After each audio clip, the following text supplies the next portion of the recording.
Hello everyone, good morning. मैं देवव्रत और आज बेटा हम आपको बीएससी सेकेंड ईयर केमिस्ट्री का अपना 123वां लेक्चर पढ़ाने जा रहे हैं। आज का बच्चों हमारा टॉपिक होगा एक्सोथर्मिक एंड एंडोथर्मिक रिएक्शंस।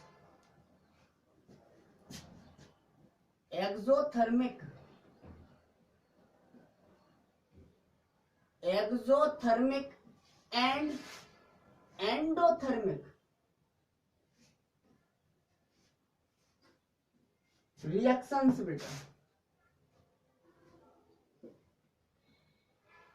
आपने देखा होगा कुछ केमिकल रिएक्शंस जो होती हैं बेटा, उनमें बाद में +13.7 -13.7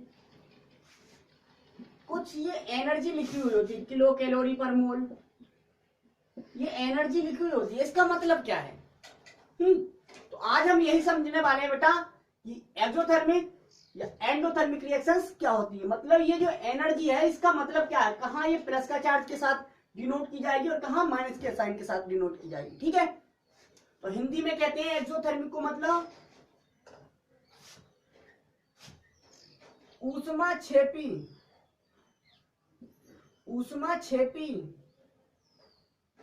तथा एंडोथर्मिक कहते हैं ऊष्मा शोषी रिएक्शंस मतलब अभिक्रिया है। ठीक है, ये पढ़ने वाले हैं बेटा एक्सोथर्मिक तथा एंडोथर्मिक रिएक्शंस, अर्थात ऊष्माक्षेपी तथा ऊष्मा शोषक अभिक्रियाएं। हो गया?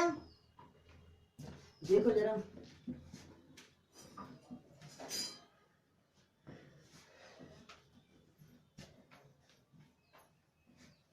अब पहले पढ़ लेते हैं एक्सोथर्मिक रिएक्शंस को।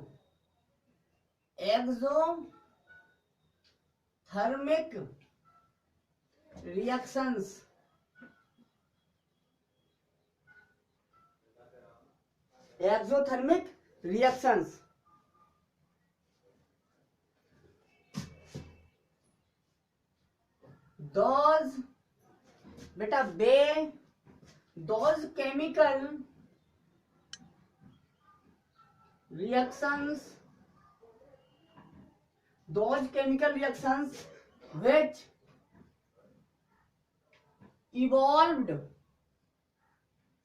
those chemical reactions which evolved energy. Underline कर दीजिए, इवॉल्व्ड का मतलब क्या होता है? which evolved energy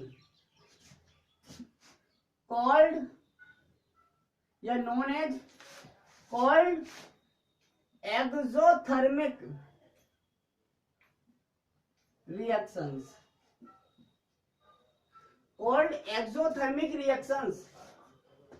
those chemical reactions बेटा which evolved energy called exothermic reactions, अर्थात बेरासायनिक अभिक्रियाएं जिनमें ऊष्मा इवॉल्व होती है, मतलब निकलती है, रिलीज। इवॉल्व का सिनोनिम क्या हो गया? रिलीज लिख सकते हैं आप, रिलीज मतलब फ्री होती है एनर्जी, कुछ एनर्जी रिलीज होगी। रिएक्टेंट से प्रोडक्ट साइड में एनर्जी क्या होगी? रिलीज होगी। मींस रिएक्टेंट की एनर्जी ज्यादा होगी, प्रोडक्ट की एनर्जी कम होगी। रिएक्टेंट की एनर्जी ज्यादा, प्रोडक्ट मतलब ये है रिएक्टेंट, ठीक, ये है प्रोडक्ट। तो हम ये कहना चाह रहे हैं कि इसकी एनर्जी ज्यादा, इसकी एनर्जी कम हो जाएगी। जब ज्यादा से कम होगी इसका मतलब कुछ एनर्जी यहां पर रिलीज होगी। क्या होगी? रिलीज मतलब इवॉल्व बोल दिया हमने, इवॉल्व होगी। अब सोचिए, आपको यह पता चल गया बेरासायनिक अभिक्रियाएं जिसमें ऊर्जा क्या होती है, ऊष्मा क्या होती है, ऊर्जा का मान क्या होता है? इवॉल्व होता है, मतलब रिलीज होती है, वो कहलाती हैं एक्सोथर्मिक रिएक्शंस। लेकिन साइन कैसा आना चाहिए, प्लस में या माइनस में। तो सदैव जो देखा जाता है वो एनर्जी जो निकाली जाती है, एनर्जी इक्वल टू होना चाहिए प्रोडक्ट माइनस रिएक्टेंट। ठीक, मतलब अभिकारक में से उत्पाद की घटती है, सॉरी उत्पाद में से अभिकारक की, प्रोडक्ट में से रिएक्टेंट की घटती है। अब ये वैल्यू कब पॉजिटिव आएगी? पॉजिटिव जब आएगी जब प्रोडक्ट की ज्यादा हो, प्रोडक्ट की एनर्जी ज्यादा हो और इसकी एनर्जी कम हो, तब मान जो आएगा वो क्या में आ जाएगा? पॉजिटिव। लेकिन हमने क्या देखा, कंडीशन इसमें ये होती है, इसका मतलब इसकी एनर्जी ज्यादा है रिएक्टेंट की, तो जब प्रोडक्ट की कम है, मतलब इसमें प्रोडक्ट की कम है, इसका मतलब तो रिएक्टेंट की ज्यादा है, तो वैल्यू माइनस में आनी चाहिए, नहीं आनी चाहिए? क्योंकि एनर्जी सदैव यहां से ऐसे देखेंगे हम, एनर्जी ऐसे देखेंगे, लेकिन रिएक्शन कह रही है कि ज्यादा इसकी होती है, प्रोडक्ट में कम हो जाती है, इसका मतलब इसमें रिलीज होती है एनर्जी। ठीक है, कुछ एनर्जी रिलीज कर देता है जब प्रोडक्ट बनाता है। तो एक पॉइंट इंपोर्टेंट यहां पर पता चला हमें, देखो जरा, अब हम लिख देंगे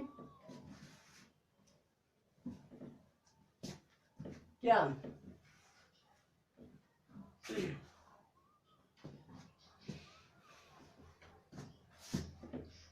इन दीज रिएक्शंस इन अभिक्रियाओं में, ऐसी जितनी भी रिएक्शंस हो, in these reactions delta H always will be negative. कैसा होगा डेल्टा एच? डेल्टा एच का मान सदैव निगेटिव होता है, मतलब एनर्जी काय में निगेटिव में आएगी, मतलब डेल्टा एच निगेटिव होगा, सदैव याद रखना। इसमें क्या होता है? डेल्टा एच निगेटिव होता है, क्योंकि रिएक्टेंट की एनर्जी ज्यादा है, उस जब प्रोडक्ट में बदला तो उसने कुछ एनर्जी रिलीज की है, इसका मतलब प्रोडक्ट की एनर्जी कम हो गई। अब प्रोडक्ट, क्योंकि एनर्जी हम जो निकालते हैं वो प्रोडक्ट माइनस रिएक्टेंट करते हैं, अब प्रोडक्ट की चूंकि कम है, अब कम वाली में से जब ज्यादा घटाओगे बेटा तो माइनस में मान आएगा वैल्यू। भाई मैं कहूं 5 में से 7 घटाओ तो -2 बचेगा। ठीक, यही चक्कर है। अब लिख लेते हैं एंडोथर्मिक। अब कोई भी पार्टिकुलर रिएक्शन ये कंडीशन दिखाएगा, डेल्टा एच बता देगा। ठीक है, एनर्जी रिलीज हो रही है या इवॉल्व, सॉरी इवॉल्व हो रही है या एब्जॉर्ब। अब हम देखते हुए समझ जाएंगे, डेल्टा एच का मान अगर निगेटिव है, इसका मतलब रिएक्शन कौन सी है? वो एक्सोथर्मिक है। अब देख लेते हैं एंडोथर्मिक।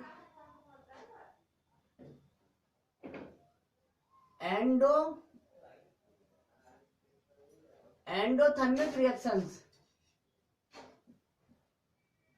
Endothermic reactions. अब ये एंडोथर्मिक रिएक्शंस क्या है? हिंदी में नाम ही क्या है इसका? ऊष्मा शोषी, ऊष्मा शोषी अभिक्रियाएं।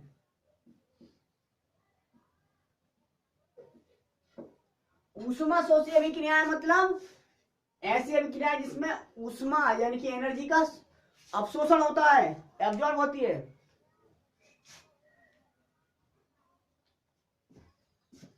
लिखेंगे दोज केमिकल रिएक्शंस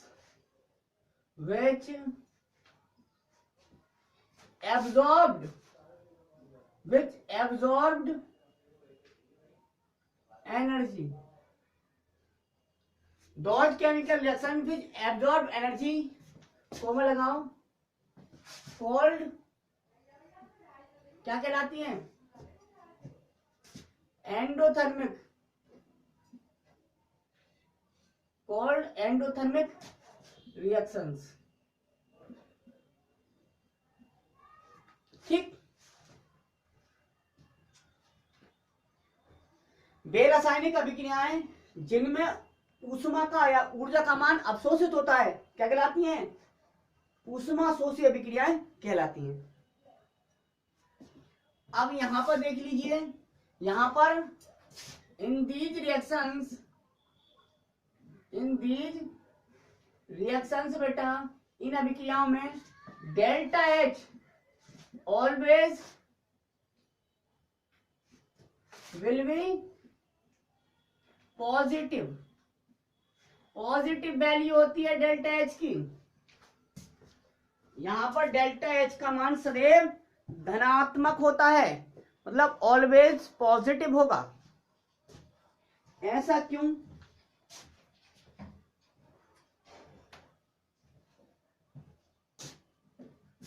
मतलब यह है रिएक्टेंट, ये कंडीशन आती है यहां पर, और ये रिएक्टेंट से बनना है प्रोडक्ट। तो रिएक्टेंट से अगर प्रोडक्ट बनना है तो इसकी एनर्जी क्या है? रिएक्टेंट के लिए जो एनर्जी बैरियर है, ये एनर्जी बैरियर है, ये रिएक्टेंट, ये प्रोडक्ट। तो इनकी खुद की एनर्जी बहुत कम होती है बेटा, इसलिए ये इस एनर्जी बैरियर को पार नहीं कर पाते, इसलिए इन्हें कुछ एनर्जी देनी पड़ती है। यहाँ पे कुछ एनर्जी देनी पड़ी, प्लस करना पड़ा, ऐड करना पड़ा एनर्जी को, तब ये बना। इसका मतलब यहाँ पे प्रोडक्ट की एनर्जी अब ज्यादा हो गई। अब प्रोडक्ट माइनस रिएक्टेंट करेंगे तो पॉजिटिव वैल्यू आ जाएगी। रिक्वायर्ड एनर्जी मतलब एब्जॉर्ब करनी पड़ेगी एनर्जी, एब्जॉर्ब करनी पड़ेगी एनर्जी, एब्जॉर्ब एनर्जी, तब ये रिएक्शन होगी। तो मतलब यहां पर क्या है? यहां पर यही मतलब है कि डेल्टा एच पॉजिटिव होगा। जिन केमिकल रिएक्शंस में डेल्टा एच पॉजिटिव हो वो समझ लीजिए कौन सी है? एंडोथर्मिक रिएक्शन है। और जहां पर डेल्टा एच नेगेटिव होगा वो क्या है? एक्सोथर्मिक रिएक्शन है। ठीक है, ये हुआ। अब देख लेते हैं spontaneous and non spontaneous reactions. तो हेडिंग डाल दीजिए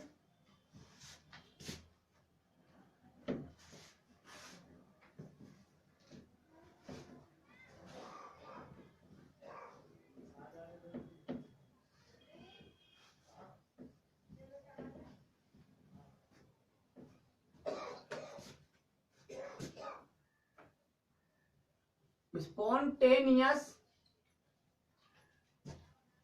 and non-spontaneous, spontaneous and non-spontaneous reactions,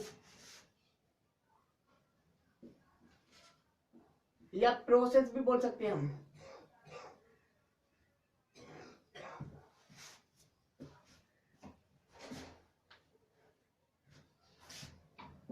Hindi में स्वतः परिवर्तित, स्वतः परिवर्तित तथा स्वतः अप्रवर्तित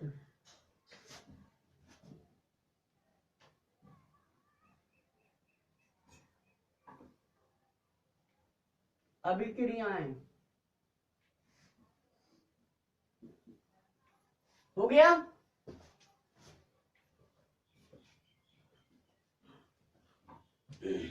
ये है बेटा हेडिंग, ये कल पढ़ाएंगे। ठीक है।